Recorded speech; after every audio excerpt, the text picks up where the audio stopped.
I am here to talk to you all today about a really cool kind of study we did recently.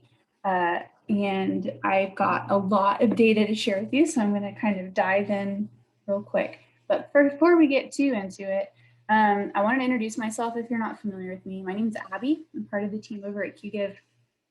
And I'm going to cover a lot of different data points that you can apply to your fundraising overall. Now, some of them you'll be able to apply to your online fundraising. So if you are currently using QGIve, I know I see some familiar names, and you have any questions about how to do any of this with QGIve, let me know. I'll get you in touch with the right people. And if you aren't using QGIve, it's totally fine. Everything you're going to learn today applies to your fundraising as well. So there's going to be something for everyone. A couple quick housekeeping things. We are recording this webinar. I'm going to send you an email with a recording with the slides and a copy of the report and some other resources for you probably on Monday. Oh, look at my slide. That's a mess. The rest of it isn't. Do keep an eye out on your inbox on Monday for that email, and you'll get some goodies in there. Like I kind of mentioned a minute ago, we do have time at the end for Q&A. Now, the chat moves pretty fast, and I do try to keep an eye on it, but if you ask a question in the chat, it is likely to get lost. So if you could drop your questions in the Q&A box, that will help me be sure I get to your question at the question and answer time at the end. And then my dear friend Milena is on the line with us. She is our social media manager, and she's going to be tweeting some of the highlights from today's presentation. So if you are a Twitter user, go follow along over at QGIve webinar and add your own takeaways if you'd like. Now, to give you a little bit of background about who I am and why I'm talking to you, my name is Abby, like I mentioned earlier. I'm the nonprofit education manager at QGIve. So my job is to understand what donors are doing, what nonprofits are doing, and how nonprofits can reach their donors better and raise more money that way and keep them coming back year after year. So this is something that I'm really passionate about, and this report is something that I'm really passionate about. Our team worked really hard to pull all this data together, and I am so excited to share it with you. So let's dive in. First, I think we can all agree that 2020 was quite a year. I know it has been personally challenging in some way, shape, or form for everyone on this call, and it's probably challenging for you professionally as well. And we really did this study because we wanted to understand how nonprofits as a whole kind of made it through 2020. But even more important than that, we wanted to understand why and how donors reacted to the pandemic and why they reacted the way they did. So I want to give you a little bit of background about how I got this data from both our donors and our nonprofits. So the first thing we did was we surveyed around 182 nonprofits. These are QGIve clients. So we sent emails to all of our users, asked them to give us their feedback and their kind of impressions of the year. And that was one data set. And then we worked with a third party to interview around 1,300 donors. So these donors did not necessarily give to QGIve users. We did ask that the survey be limited to people who had made a gift in the calendar year 2020. So that's important. And then the data set includes donors of all ages, all genders, all socioeconomic backgrounds, and all giving levels. And I'll go a little more into the donor demographic here in a minute. But that's where this data is coming from. So the nonprofit side is from QGIve users specifically. That data may look a little different if you see other fundraising companies interviewing their own client bases. And then the donor data came from a third party surveying group. Now, here's how things broke down from the nonprofit perspective. So what nonprofits are we talking about? The nonprofits we talked to ranged pretty broadly. The smallest nonprofit in terms of staff size was 100% volunteer run, and the biggest one was up over 100 employees. We have a good mix there. Lots of different budgets and fundraising goals kind of associated with this. And then we did talk to nonprofits from a variety of different backgrounds that serve a variety of different communities. So you can see here, this is kind of a breakdown of who talked to us and which nonprofits shared their experiences. Marcia just asked, will we get a copy of the live presentation? Yes, you'll get that. So if we want to look at some of the big favorite takeaways, these are my personal favorite. The biggest one that made me smile was that nonprofits received more than they thought they were going to. So we asked people to tell us how they felt about fundraising during the pandemic and then how they actually fared. So a lot of the nonprofits that answered these survey questions told me that they really thought they were going to raise significantly less money than they had in 2019. But the majority of the nonprofits we talked to fared far better than they thought they were going to do. That's wonderful. Another thing that I found personally very encouraging is that despite the fact that most of the donors we talked to were negatively financially impacted by the pandemic, they tended to give more money overall and in larger amounts. So that was great. We also saw that donors supported more nonprofits than they did the year before. So they were giving bigger donations to more nonprofits than they had in 2019, despite the fact that they were negatively financially impacted, which is encouraging. At least I hope it is to you. So that's kind of the basis, the broad level approach.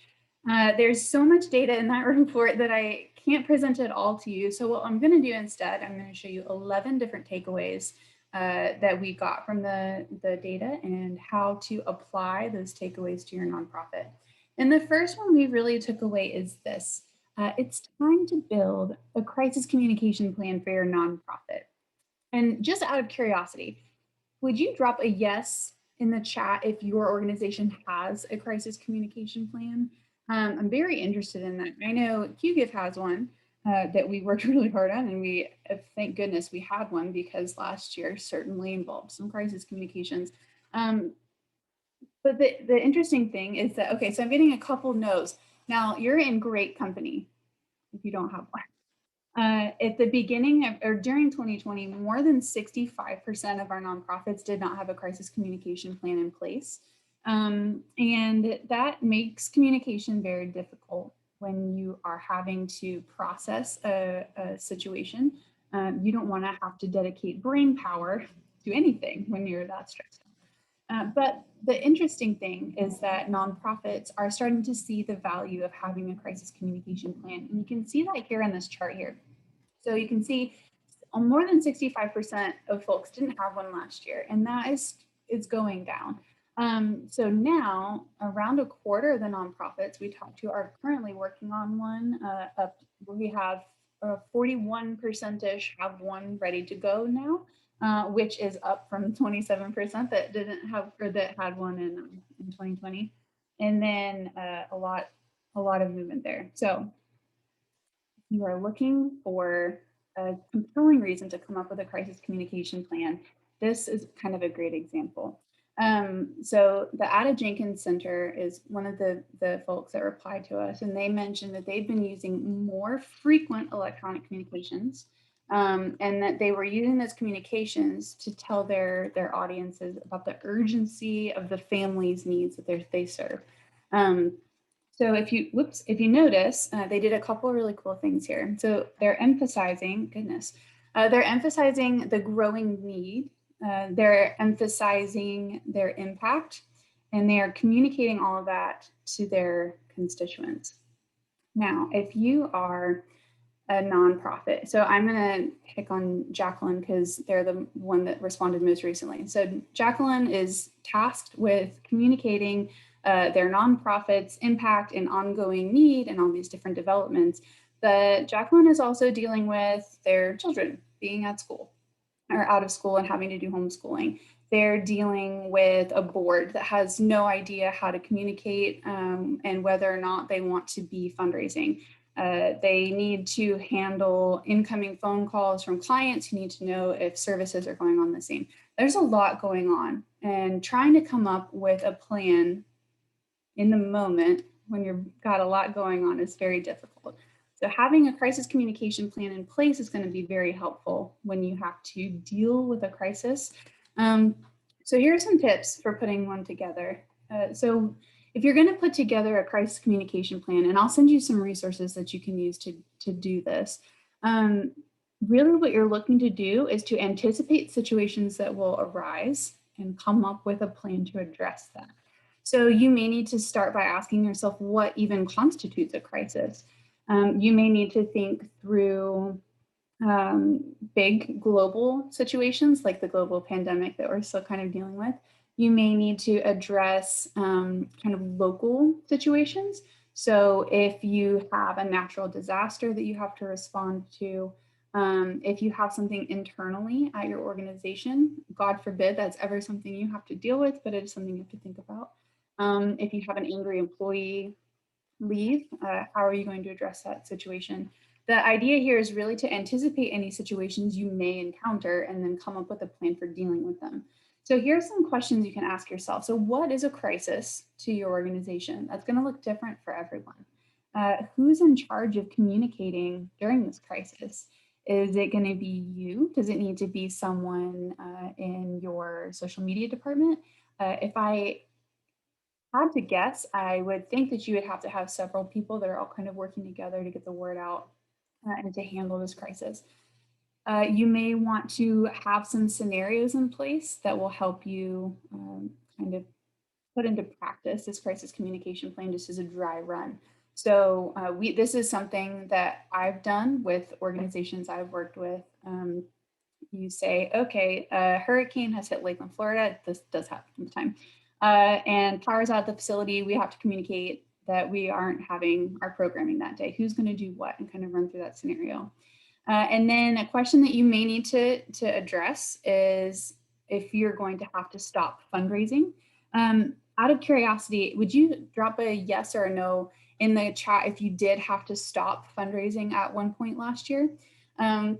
I know this was something that came up a lot, especially at the beginning of the pandemic when everything was kind of ramping up. I heard from a lot of nonprofit fundraisers that told me their board was really leery about fundraising, especially kind of in that March, April, May time period. So luckily, it looks like I'm seeing no, we didn't have to stop fundraising, which is awesome. But you may have to think through, do you need to stop fundraising at any point, or at least say, yeah, someone pointed out there's no such thing as not fundraising, and that's very true. If you have to maybe put off an appeal or something like that, something to think through. I'll send you some more resources around this, but coming up with a crisis communication plan is going to be key. A second takeaway we saw is that raising money is going to be a little bit of a challenge during some of these events. I think we can all agree that fundraising was a challenge last year, but we know, thanks to this study, that if you are fundraising during a crisis, your mission, despite the ongoing crisis, is what motivates donors to give. The focus of any of your communications should be on your mission, not on the crisis itself. Now, there is a little bit of a caveat here. So if you notice, around 60% of our donors that responded to our survey answered that the most effective appeals to them focused on the mission. But you'll notice that 60% is split almost entirely down the middle. So this one here, the biggest group, they responded that the appeals that focused on the mission and not on the pandemic were most appealing to them. But the second group right behind them said that requests that focused on the mission but mentioned the COVID-19 pandemic's impact on their fundraising were most effective. So here we can take away that if you are dealing with a crisis, whether that's internal, external, global, local, whatever it is, emphasizing your mission and the work that you're doing will be more compelling to donors than telling them about the crisis. So if you have something going on, emphasize your mission, do kind of mention what's happening, the difficult times, the crisis, the pandemic, the natural disaster, whatever you're dealing with, and mention how that is kind of highlighting or exacerbating your need. That is what is compelling to your donors. So what does that look like? Here's a great example from Turning Point of Lehigh Valley. Andrea let us know that they continued to kind of adapt what they were doing. They continued to provide the services that they had been providing pre-pandemic. And they began to offer those virtual services, and they expanded their programs. But here they did something wonderful. You'll notice that they didn't pivot to talking entirely about COVID-19. They mentioned COVID-19 throughout their appeals, but they used COVID-19 to enhance the appeals and the communication points that they already had in place. So you can say here, or see here, they were really worried about the fact that some of their clients may have felt unsafe and in a situation where they couldn't get away from that unsafe situation because of the ongoing pandemic. So same mission, a little bit of a different approach, but this was very successful for them. If you want to do the same thing, if you do find yourself in a situation where you are dealing with a natural disaster or something like COVID-19, let's hope that never happens again, ask yourself these questions as you prepare your donor communications. Does your communication focus on your work and your mission and who you're helping? We know that's what donors want to hear about. If you do mention the crisis, are you using it to kind of reinforce your appeal, or is that the focus of your communication? Because if it's the focus of your communication, we need to switch it up a little bit. Keep it centered on the donor still. I know you all are so good at donor-centered storytelling and telling donors how they're making a difference and why they're important, and that will remain important, especially during a crisis situation. And then by the end of your communication, do your donors know what you need from them? Do they know that you need money for an increased demand on your services? Do they know you need more animal food at your dog shelter? Do they know what to do at the end of the communication? I think all of us got several emails from Chili's and other stores telling us how they were responding to the pandemic. It was kind of an ongoing joke for a while. Those communications where you're sending an update for the sake of sending an update because everyone else is sending an update isn't necessary. So if you're putting together any kind of communication during a crisis, keep it mission focused, keep it donor centered, and keep it relevant, and you'll be in a good spot. Our third takeaway is having a backup plan for your fundraising event. And Jennifer noted that, and Aaron noted that this came up last year. A lot of people had to really adjust their fundraising event planning. And now we know how important it is to have a backup. So the data bore this out. More than half of the nonprofits we talked to told us that they had to switch up fundraising events in 2020. And a lot of them had to come up with that backup plan totally from scratch. And I'm going to highlight one of my favorite events that I saw last year. I want to say it was Big Brothers Big Sisters of Southern Minnesota had to, in the space of 24 hours, move a big in-person event to a digital format. They did a wonderful job, but I suspect they had already kind of had a backup plan on the back burner. So just as you don't want to come up with a crisis communication plan when you're facing a crisis, you don't really want to have to adjust your event schedule too much if you can avoid it, especially when you have 10,000 other balls in the air. So as you are creating your event plan, do think through a couple of backups.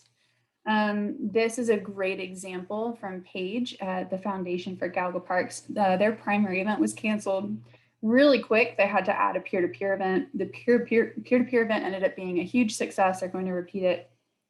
But this may have been a ton of work, but it would have been slightly less work if it had been a backup plan that they already had kind of ready to go. So as you're planning your event, here are some things to keep in mind if you do have to change your plans. So what are you going to do if you can't hold your event in person? Do you have streaming services that you can do? Will you postpone it? Will you cancel it entirely? How are you going to handle that? And then how are you going to communicate that change to your donors? It's a big one. Also think through if you have to cancel an event or if you have to switch it up from an in-person event to a virtual event, think through how you're going to handle refunds if you're going to handle refunds. And then do you think through kind of who is going to communicate with your guests? That's the big one, but also think through who's going to communicate with your corporate sponsors and your vendors. These are all pieces that you can build into your event plan as you start. So if, God forbid, something does happen and you have to cancel or postpone your event, you won't have to come up with a response plan kind of on the fly. You'll already have it sketched out and ready to go. Another big takeaway that we saw, and I think all of you will agree that this was the case, was that virtual and hybrid events were extremely important last year, and they are going to continue to be an important part of nonprofit fundraising strategies, I think, for a long time. Why do I think that? It's mostly because of two different data points. So the biggest one that I saw is that 70% of the nonprofits we talked to told us that they were going to continue to offer virtual options during their events. So that means events that are entirely digital. It means that they may be having a hybrid event. So if you hear me say that phrase and you're not familiar with it, a hybrid event is an event that you have in-person engagement, but you also have a virtual option. So if you've been to any kind of event where you sat there in person, but there was someone kind of streaming the event online, you participated in a hybrid event. Another thing that we know is that donors are now very accustomed to virtual and hybrid events, and they are excited about continuing to engage with you that way.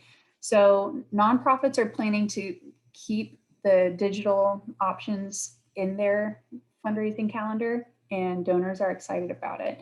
And we've had some interesting kind of realizations. So Beth at Bishop McLaughlin, I can never say that, Bishop McLaughlin Catholic High School mentioned that they anticipated keeping virtual events, one, because people have varying degrees of comfort with going out right now. Some people are vaccinated, some people aren't, some people are halfway. But she also noted that they saw an uptick in their event participation from grandparents who live outside their service area and can't normally see their grandkids during an event. So choir performances, plays, band performances, they live streamed those and saw an uptick in participation from people outside their service area, often because they were family members. You may also find that having these hybrid events helps you engage people who may not be able to attend your event because of accessibility reasons, or people who just aren't comfortable with being in crowds, people who live outside your service area. There are all kinds of benefits to having those digital components, and those benefits very often include engaging a broader audience and kind of reaching more people and staying top of mind for more people. So what does this look like for you? We know that virtual and hybrid events give you a way to engage with your guests, even if they can't be with you physically. So like I mentioned, it's wonderful if you have a nonprofit that has a broad donor base scattered all over the country or even the world. It's also a really great way to stay top of mind with donors who are looking for new ways to engage with your nonprofit. So maybe you've had a long running gala that you throw every year, but some of your donor base isn't comfortable going to a big fancy gala. They may be more comfortable watching your entertainment in their living room. Lots of different ways to engage your donors here. Now, if you do decide to add these digital elements to your events, I will caution you that you're going to have to do a little bit of extra work when it comes to communicating with your constituents. And what I mean by that is, especially if you are adding hybrid or digital event or digital pieces to your event that your donors are not yet familiar with. So if you're doing live streaming, if you're sending Zoom links, if you are kind of doing any kind of digital raffle, if you're doing one of those silent auctions and people can participate from their homes, you're going to have to communicate what that looks like for your donors. How are they going to get their Zoom link? How are they going to register for your auction? Are you going to be sending them any troubleshooting help? Do you have a point person if they do come into, if they do need to do some troubleshooting? keep all of those communication pieces kind of at the forefront of your brain. You're going to have to do some extra communication, but it can definitely pay off.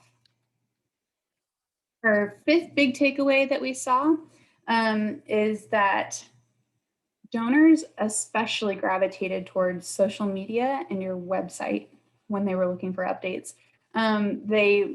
We asked donors how they were keeping up with their favorite nonprofits, and we gave them lots of different options to choose from. And website and social media were far and away the most popular outlets for donors to keep up with what you're doing. So we saw that over 40% of our donors go first to your website or your blog if you have one to look for updates. An additional 40% are looking at your social media channels first. So those are the two primary places your donors are looking for information. Only around 30% of people looked to direct mail first. So you may want to keep your direct mail going if that's an active program that you have. But if you have to kind of choose carefully which channels you're going to keep active, especially if you are in a situation where you may be dealing with fewer staff, or if you're, I hate the word bandwidth, but I can't think of a better one. If your bandwidth is limited by the crisis situation you're handling and you kind of have to narrow down your communication channels, focus on your nonprofit's website and your social channels. The Lakeshore Habitat for Humanity did a really beautiful job. I know we all at QGIVE kept our eyes on which clients were doing what, so we could jump in and help if we needed to. And Habitat for Humanity just knocked it out of the park. They immediately were talking about, despite all the event cancellations and the campaign cancellations, that hope wasn't going to be canceled. And they turned all of their language into emphasizing that even during this hopeless, stressful time, when everyone was really overwhelmed, that there was still a way to give hope to families who needed a place to stay. I don't have the dates on these, but I know they updated these pages. So this right here on the right is a social media post that I pulled, I think, from their Facebook. And this screenshot over here is actually from their website. So they updated their website and their social media very quickly with kind of a note or a theme around hope during a very difficult situation. So two channels their supporters were looking at first were updated pretty much immediately. So what does that look like for you? This is going to look a little different for everyone. If you are a 100% volunteer run organization, like some of the people we talked to, your priorities are going to look very different than a 100+ organization. So as you're dealing with challenges, whether big or small, do keep an eye on your social media channels and your page. So what does that mean? It means establishing a cadence for updates. So how frequently are you going to update? You don't need to update every day. Maybe you should be trying to update every other week based on your staff. Maybe you need to update once a month. Maybe you're going to update your Facebook once a day and your website once a quarter. Just establish that cadence now, because the next step is important. I am willing to bet that all of you who dealt with the pandemic last year and into this year were pulled in lots of different directions. Your priorities were always changing. Your workload was always changing. You had to spend extra time on some project that you weren't anticipating doing. So the important thing is to build time into your schedule ahead of time to keep these channels updated and to communicate that to other staff. So if Erin is supposed to update their blog once a month and their board wants them to do something else, it's important to be able to say, listen, I can do this project perhaps later, but remember, I have this time set aside to update our website because our donors are looking there for information about what we're doing. It's very important. And then if you can, and this is an option for you, do work toward using some kind of content management system to make your life easier, especially if you are responsible for your organization's social media and you have additional responsibilities. That can look like finding tools to schedule posts out in advance. It can look like using a tool to get your posts ready to go and then have another staff member review them. It can be using a tool to pull all of your social channels into one dashboard for you so you can see everything that's going on at one time. Lots of different opportunities, lots of different tools out there to use content management systems to kind of simplify your life so you can balance all the other responsibilities that you're juggling at this time. Another big takeaway we saw is that whether you love it or hate it, and I know Giving Tuesday draws a lot of spirited conversation, Giving Days are continuing to be an important way to connect with your donors. Out of curiosity, would you let me know if you participated in Giving Tuesday last year? I'm curious. Giving Tuesday, I think, is a great way to connect with your donors. I think last year's Giving Tuesday Now, which they ran, I believe that was in April, went really well. Good, lots of you participated. Giving Tuesday is a lot of work. It is, and I know a lot of nonprofits can feel kind of overwhelmed by it. You do have to be very active on the internet, and I know that can be intimidating for a lot of people, but it is very important. April mentioned that their organization raised over $50,000 last year on Giving Tuesday, which high five, April. Please give us some pointers. That's wonderful. So why? So donors told us donor participation went up for Giving Tuesday, and they made bigger gifts to more nonprofits. So if you are wondering where this 2019 kind of data came from, the 2019 data we pulled came from the generational giving report that we did in we launched it at the beginning of 2020. Yeah, all the years are starting to run together. Time's not real. So we asked donors how much they gave and to how many organizations. And I wanted to point out that the smallest gift range, so the $5 to $55, that shrank. So more donors gave in that bracket in 2019 than they did in 2020. And it was the same for the $56 to $99. And then the three upper brackets all increased. So donors were giving larger gifts and they gave more gifts to more organizations. So this is going to continue to happen, I think, or I think we're going to continue to see an increase in donations on Giving Tuesday. And that means that you should have a plan for Giving Tuesday, right? If any of you have any questions about planning for Giving Tuesday, please let me know. We do lots of content around Giving Tuesday, and I can certainly send you some resources around Giving Tuesday. But I wanted to point out this quote from Michelle at Boys and Girls Club of Lunenburg, because she said that they raised nearly 5 times their goal, which is outstanding. I think that's something we can all aspire to.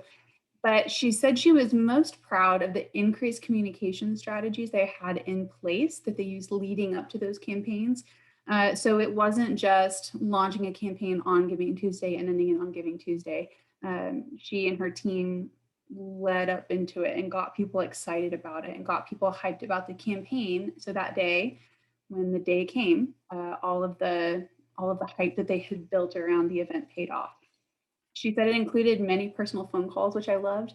I think that, it's an effective strategy for any nonprofit at any time of year, but I think especially during 2020 when so many of us were isolated, getting those personal phone calls was a big deal. And Vicki just commented in the chat that their organization did an appeal about a week before Giving Tuesday, and it's a great way to approach it. Build hype around Giving Tuesday or whatever giving day you're participating in before the day itself. So here is a real short checklist for ways to prep for a Giving Day, Giving Tuesday, or any kind of regional Giving Day. So ask yourself, are there other Giving Days in which you should participate? I know Texas has a big one. Colorado has a big one. Central Florida, where I live, has one just for Central Florida. There is a college in town that they have their own Giving Day. So look around and see what opportunities there are. And then do yourself a favor and check for some compelling stories that you can share with your audiences.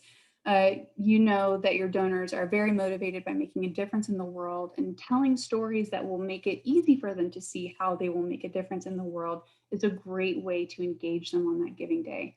And then, of course, after the day, it's important to communicate to your donors how their participation in that giving event made an impact in your community. You can do that in a number of different ways. You can build in those impact statements during the fundraising process itself, add it to your receipts, send follow-up communications to your donors. Just do reiterate the impact that they make and how their gift affects your community. The seventh takeaway that I want to give you is about your major donors. Now, out of curiosity, do any of you focus predominantly on major gifts fundraising? Like, are there any major gifts fundraisers in here, or do you all kind of do a mix? Let me know. I'm curious because we saw our nonprofits reported that their major donors gave at or above the giving levels that they were at in 2019. That's okay. It looks like you guys are doing a mix. Okay, great. Now, hopefully you can think of a couple major donors in your head that you could reach out to right now if you really needed help through an emergency. I love here that 40%-ish of these nonprofits received larger gifts than they had in 2019, which I think is wonderful. Okay, you guys are killing it. You guys are doing great. Good. I like to hear that. And I love this example that we saw from Potter League for Animals. They said that they did some one-on-one asks with their major donors, so it wasn't a mass email. They sat down as individual meetings. I would assume it wasn't in person given the circumstances, but Zoom meetings are a very wonderful way to connect with people. And I love that they called out that most of their major gift donors increased or maintained their giving level. And they did a wonderful job here of acknowledging one of their major donors. They called out this major donor who had stepped in and made a big difference when they were kind of struggling with their fundraising. It's a beautiful way to acknowledge their major donor. Now, say that if your major donor is not comfortable being publicly recognized, don't do this. But this is just an example of how you can work with a major donor who is very obviously passionate about your cause to kind of show them how much you appreciate them.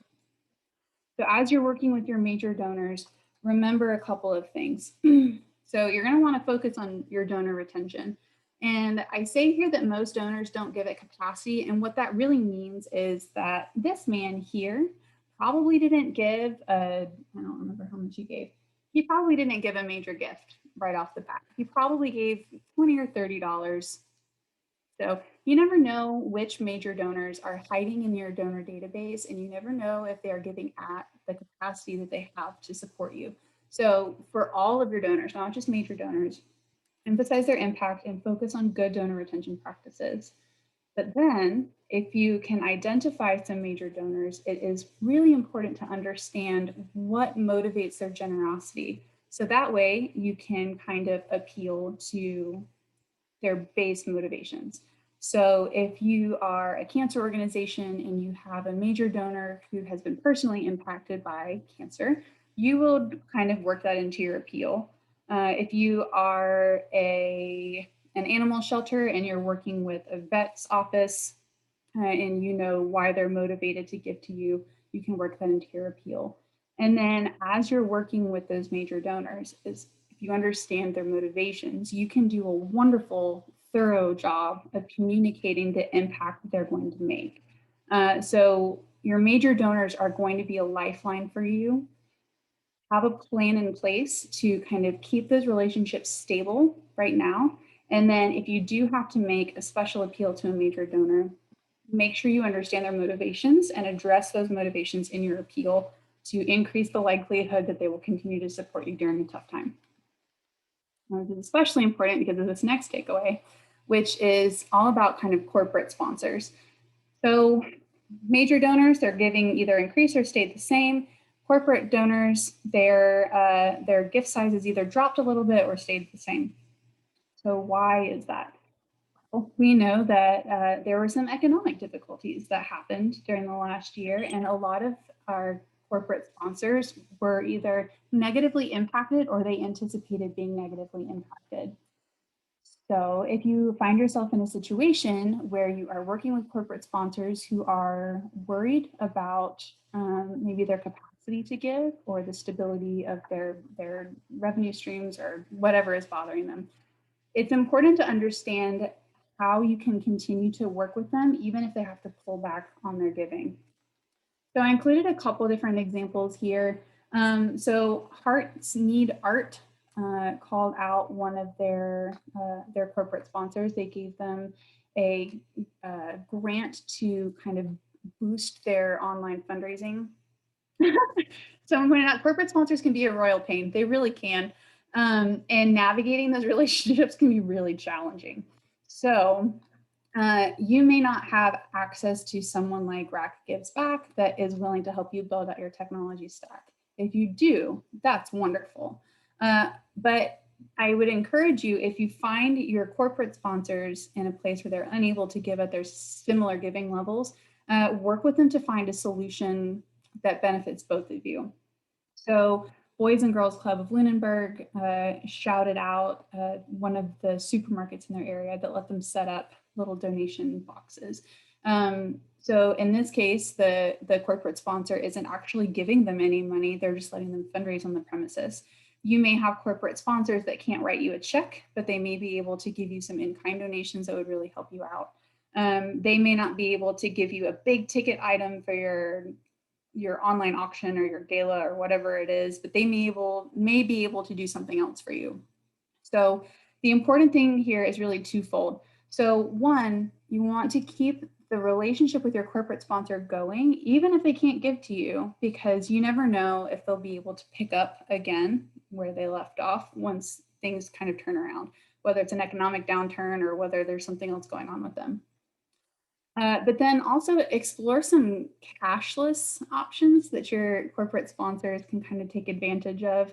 And then even if they can give you nothing, if they can't give an in-kind donation, if they can't let you fundraise on their premises, if they can't come up with a solution that kind of benefits both, if you keep that relationship alive anyway, if basically what you want to accomplish here is you kind of want to stay top of mind for them when they are able to give again. So keep that in your plans. It's a good thing to work into your crisis communication plan that I'm sure you're all going to go home and write now. Another big one is recurring programs. How many of you have a recurring program? I'm curious about that because we saw that nearly a third of the donors we talked to set up a new recurring donation despite all of their economic problems and despite everything that was going on in the world last year. And that is unbelievable. I also want to kind of plug this here. When we did that generational giving report a couple of years ago, millennials told us that they really like giving recurring gifts. So if you are dealing with a younger donor base, recurring options can be really helpful. And it's also a nice way to establish sustainable, dependable revenue, which I think we all know during a crisis is kind of invaluable. I wanted to show you guys these two examples because they just knocked our socks off. So the GIF or GIF, I feel like I'm going to get yelled at regardless of how I say it, here of the thank you note is a thank you note that I got last year from an organization here in town that I made a gift to. Honestly, I kind of set the gift up and forgot about it. It's a local news source and I wanted to support them during the pandemic. They were doing some great stuff and they sent me this beautiful card that I still have on my desk. And then I also wanted to call out this email right here that we got. The QGIF team set up a donation and they did a great job of telling us what our impact was. So especially if you are dealing with fundraising during troubled times, particularly economically troubled times, ask for ongoing support, let your donors know what their ongoing support will provide, and then reiterate to them how important and special that gift is. It may not feel like a lot if someone's only sending you $20 a month, but that money does add up, especially as time goes on. And if you can get a good chunk of recurring donors, you can really make great strides toward building a sustainable revenue stream that can see you through some tough times. So where do you start? The first one is to enable recurring donations on your donation form. It's a small thing. It's an important thing. Turn it on. Another thing you can do is really emphasize the value of recurring gifts. Now, don't tell your donors, hey, would you please make a recurring gift? It would really be a great way for us to build some sustainable recurring revenue. That's not going to knock your donors' socks off. Tell them the impact they're going to make on the community. They love you, and I'm sure they want you to succeed, but building a sustainable revenue stream isn't going to be the biggest motivator for them. Work on your retention and cultivation assets now, so you don't have to later. And when I say that, I mostly mean like this email. They didn't write this just to us. They had this email ready to go.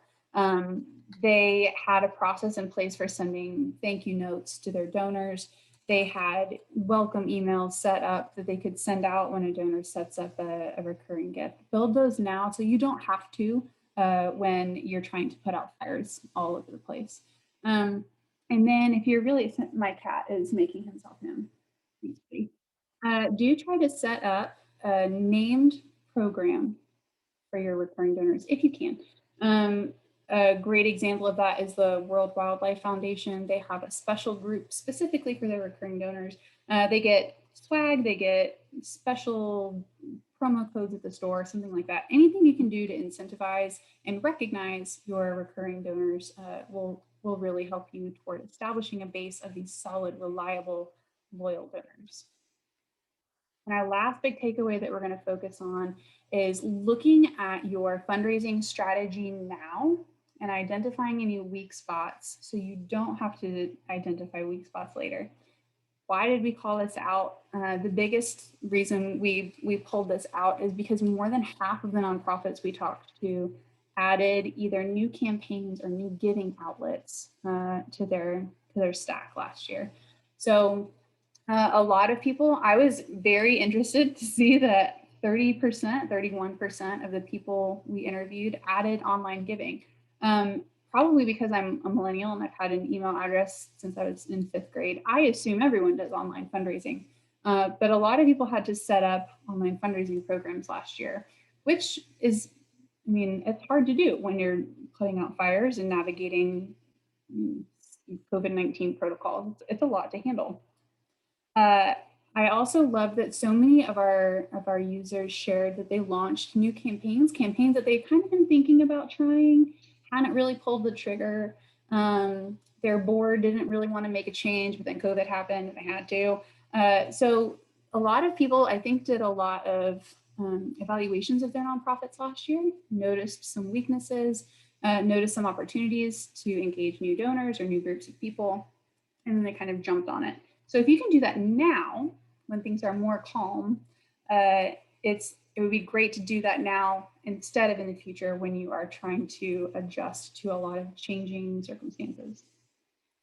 This is a great example of that. So Alexis, the Chippewa Watershed Conservancy, noted that they switched from engaging the community as a whole from engaging their donors. So they really focused on community engagement instead of just donor engagement.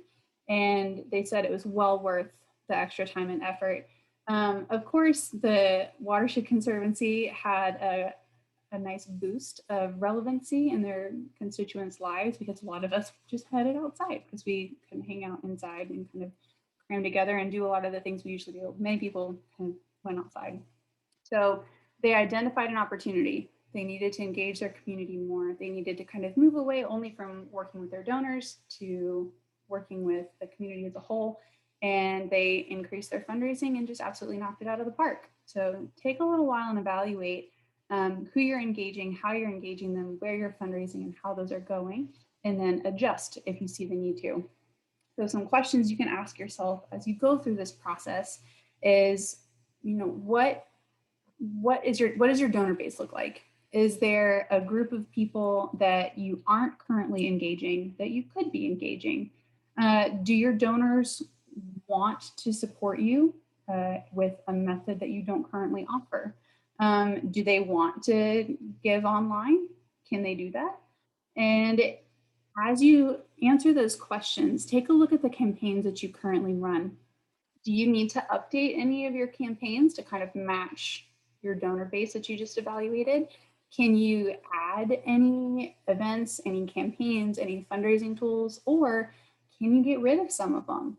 I know we've seen a lot of conversations around retiring some events that maybe historically weren't that great, but everyone loves an event. Boards come on a board. Boards love an event. But if that event doesn't pay off, there are opportunities to get rid of it.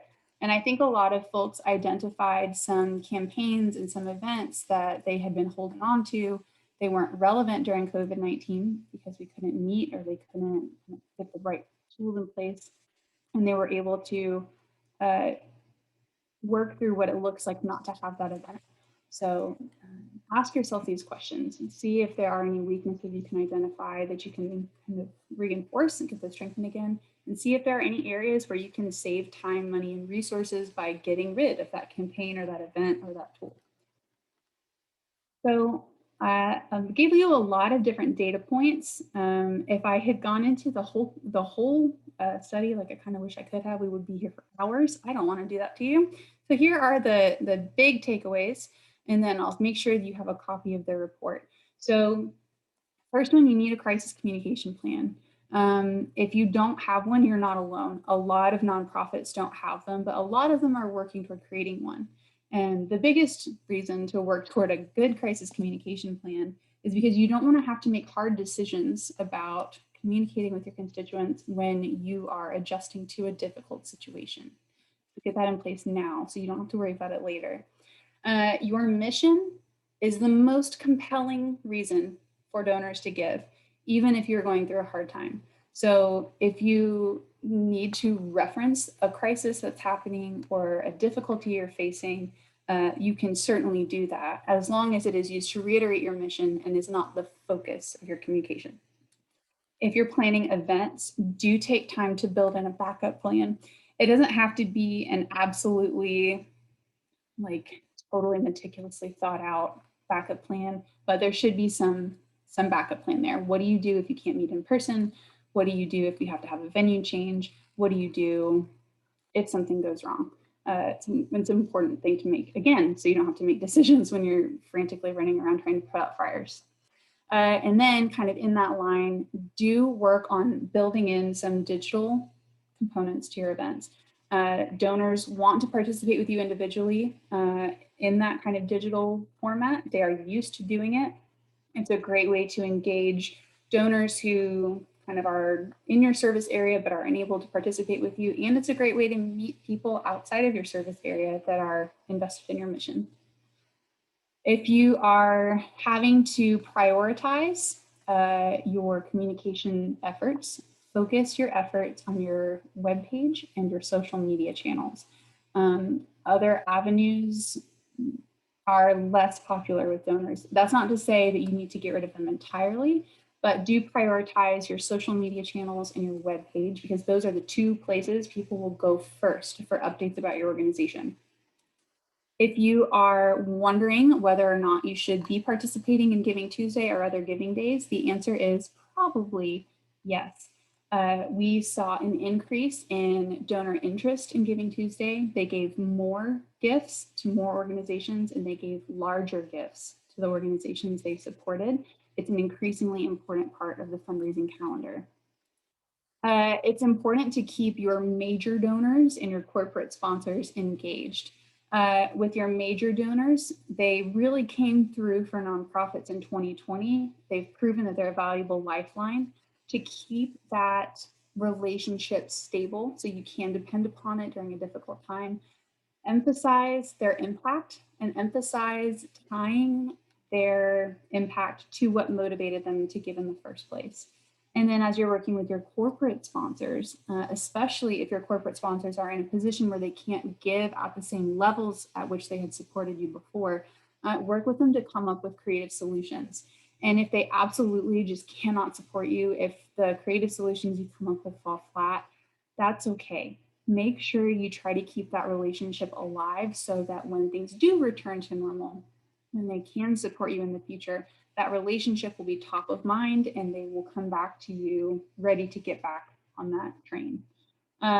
If you haven't started building a recurring program, I would encourage you to start. Aside from the fact that recurring donors give more than their one-time counterparts, they have better donor retention rates, which means their donor lifetime value is higher. That revenue is a really valuable kind of safety net. It's dependable, it's reliable, it comes in month after month, and having that safety net is invaluable, especially if you are facing some uncertainty. And then do be willing to embrace change and experiment and iterate on what you're trying. I think all of us had to embrace change last year. Some of us are happier about it than others. I don't like change, wasn't a fan of much of last year, but learning to embrace the change, experiment, try something and fail, and then try it again is going to be invaluable. It's also time to evaluate some of your fundraising processes and tools. If you identify a weakness, the best time to fix it is now and not when you have to rely upon that facet of your fundraising. So those are kind of the top takeaways we got from this study. I'll send you that study and give you some more data to dig into. And I'm very curious to kind of hear how your experiences align with that. So that all being said, I just threw lots of data points at you, 11 takeaways in less than an hour. I'm interested to hear the questions you have and see if I can get you some answers.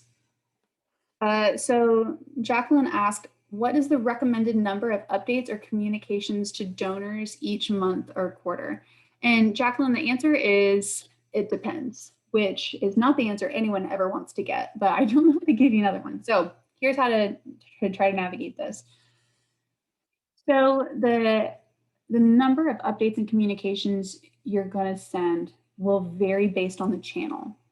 So if you are updating your web page and your social media, which are the two places I recommend you spend at least some time, you probably don't want to update your homepage every day. That sounds like a pain in the butt. Nobody wants to do that.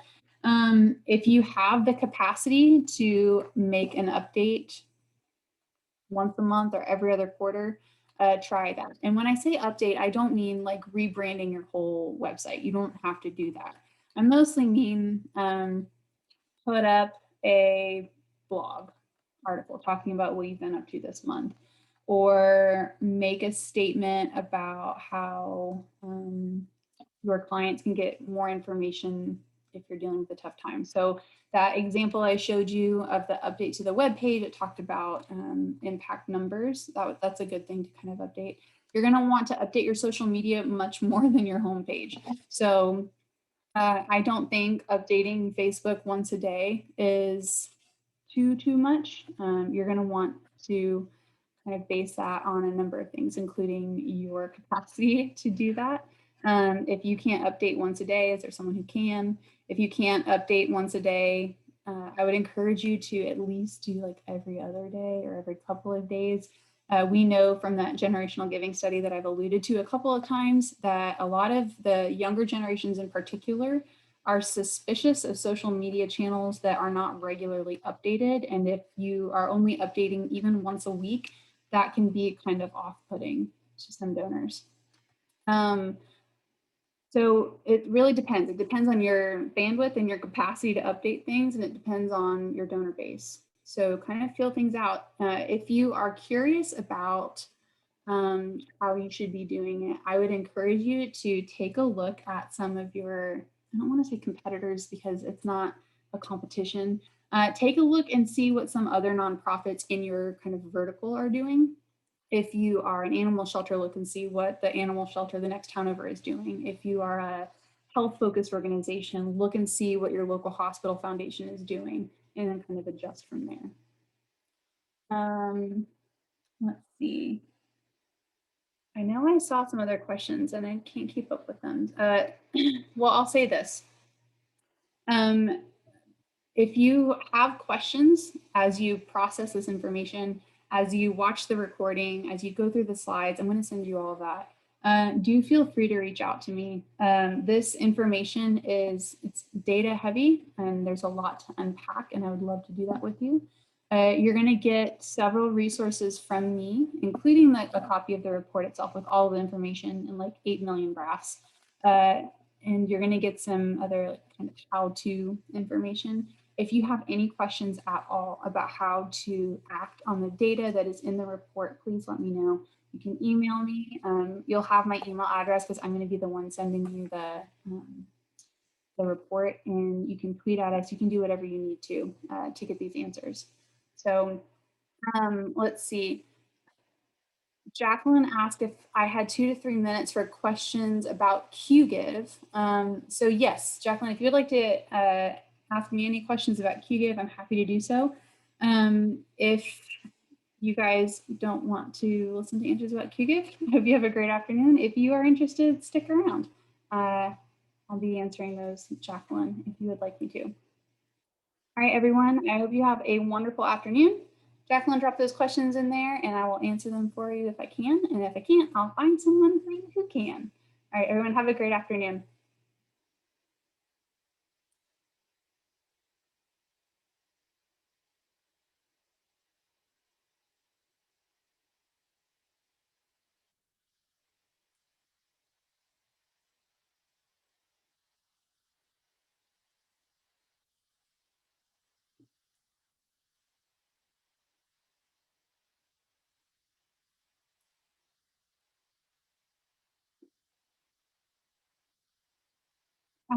I'm gonna probably say his name incorrectly, but Saeed, thank you for talking to me and like being so engaged and interactive. It's been really fun to see what you guys are doing. And I loved your note about major gifts fundraising during Ramadan. That is really great to hear. I know that that's a really important season, and I know it was probably very difficult last year with everything that was going on to have such a long, sustained fundraising period. So I'm really excited that you said it went well.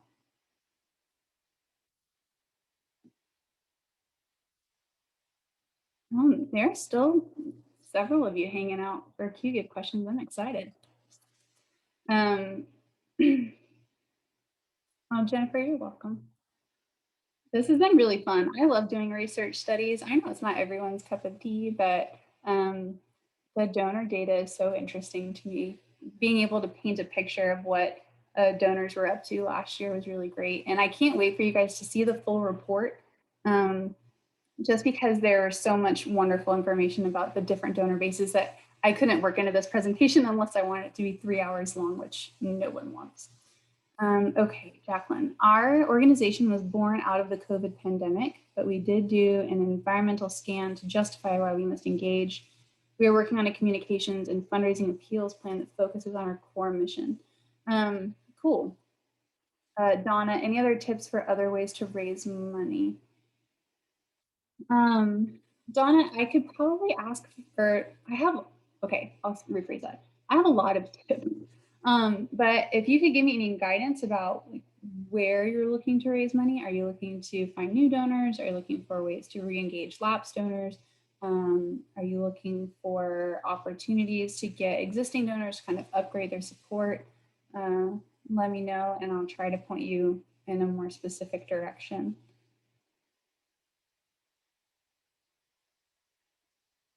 There are gaps in the continuing support. So we're thinking about selling stuff.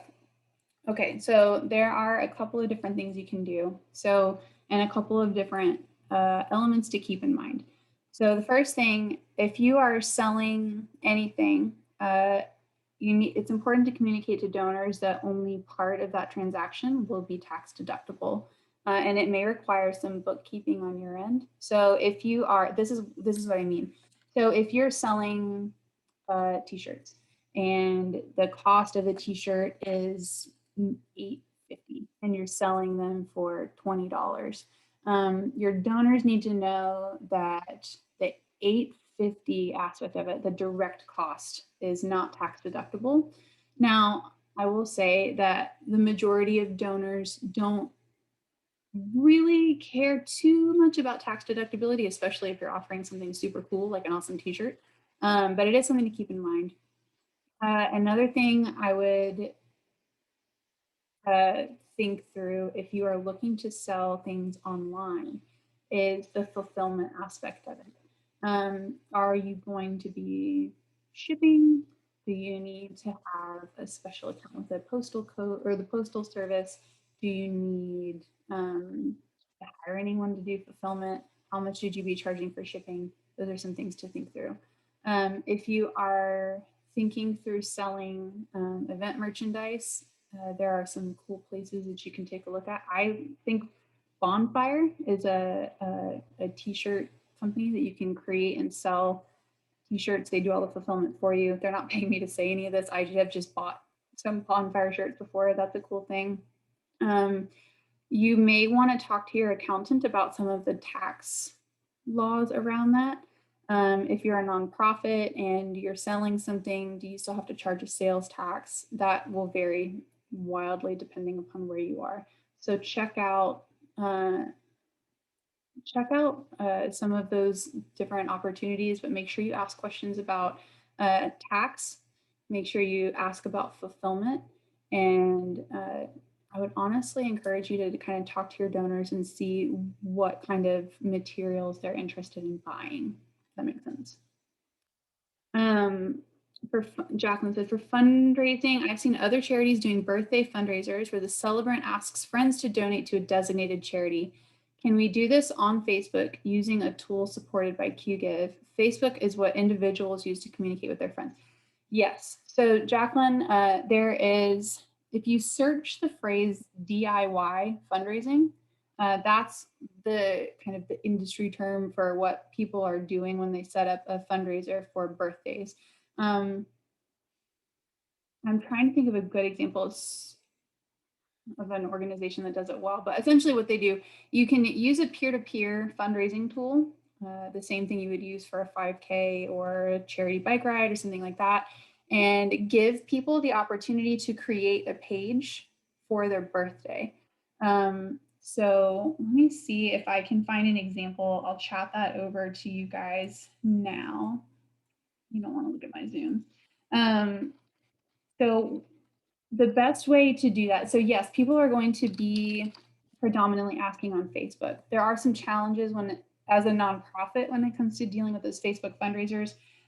You don't have total access to all your donor information. You might have to wait a while to get some of those funds. So if you can do a DIY fundraiser using a peer-to-peer platform, which QGive does provide, you don't have to worry about that as much. And there are, we do have a Facebook integration where people can ask both on Facebook and on the QGive platform, and the fundraising totals will mirror each other. So if Donna makes a donation through Facebook and I make a donation on QGive, the fundraising totals both on Facebook and on QGive will mirror each other. Let me find you a good example of this. So really what a lot of places do is they'll set up a campaign particularly for this kind of fundraising. This is the first one that popped up for me, so I'll send this out here. And this is how they have approached it. So you can sign on and create a page for your birthday. You can do it for weddings, anniversaries, graduations, other events. So if you're looking for an opportunity to capture that interest, if your donors are interested in raising money for you this way, this is a good format to do it. This is a campaign that is running on the QGive platform, so we can support it for you. And if you have questions about doing that, do let us know. You can email us and tell us that you want to see more about the peer-to-peer platform, and tell us that you're specifically interested in DIY fundraising, and we'll show you what others are doing and the tools you can give to your fundraisers to kind of accommodate that. It's a really cool way to raise money, and we've seen some really neat campaigns especially I saw one around a wedding where the couple was raising money for, I think, a medical charity for their wedding. It was precious. Loved it. So yes, that's something that you can do.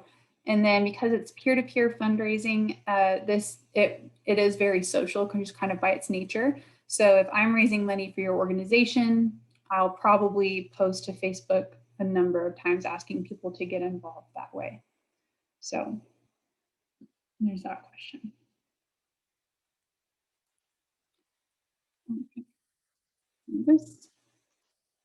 Do any of the rest of you have any questions? Okay. Well, is there a demo video that you can watch? We're not interested in using Facebook for payment facilitation. We just want to get the message out through Facebook. Jacqueline, I don't have a video demo that you can watch, but I'll send you this page from our website. Oh, look at that. There's a demo video. Here. Shows you how often I look at this page. Yes, you can take a look at this this page. It does have a video that kind of gives you an overview of the peer-to-peer platform. It doesn't get too into the weeds when it comes to DIY fundraising, but this is certainly a jumping off point. And if you would like to talk to us about using these tools to accommodate DIY fundraising, we can get with you specifically about how that works, what that looks like, the tools you can give to your fundraisers, and how we can support that. All right, everyone. It is after 3 o'clock. I want to be respectful of your time. I appreciate you all hanging out with me a little extra to learn some about what QGIF can do. Do keep an eye on your inbox. I will send you an email probably on Monday with a link to the recording, a link to the slides, and some other resources, including the study itself. You all are wonderful. Thank you guys so much for hanging out with me, for interacting with me, for sharing with me. You all are wonderful. This is my favorite part of my job, is connecting with you all, and you made my whole day. All right, everyone, have a good weekend. I will talk to you all soon.